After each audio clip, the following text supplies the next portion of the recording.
आज हम साउथ की स्वादिष्ट नारियल चटनी बनाएंगे, जिसे इडली, वड़ा और डोसा के साथ परोसा जाता है। वैसे तो ये हर घर में अलग तरीके से बनती है, लेकिन आज हम आपको अपना ढंग बताएंगे।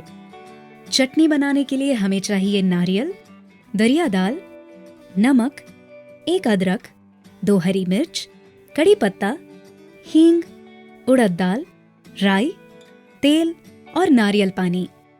पहले तो हम दरिया दाल, अदरक और हरी मिर्च को एक साथ पीस लेंगे। इसमें हम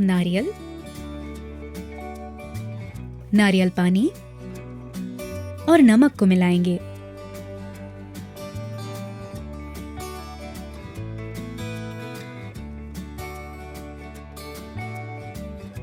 अब इसका पेस्ट बनाने के लिए हम सादा पानी मिलाकर फिर से ग्राइंड करेंगे।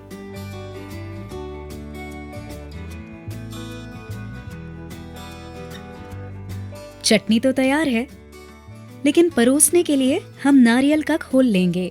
इसकी सजावट और स्वाद का अधूरापन दूर करने के लिए तड़का लगाएंगे। पहले तेल गरम करें,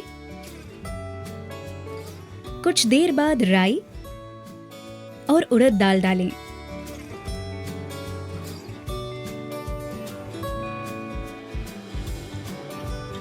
जैसे ही दाल का रंग सुनहरा हो जाए, आप छौंक में हींग और कड़ी पत्ता डाल दें।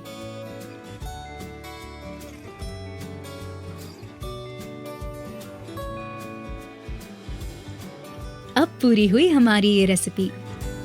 क्या ये अकेले खाएंगे? नहीं ना, तो इडली और डोसा बनाने के लिए देखते रहिए स्वाद अनुसार।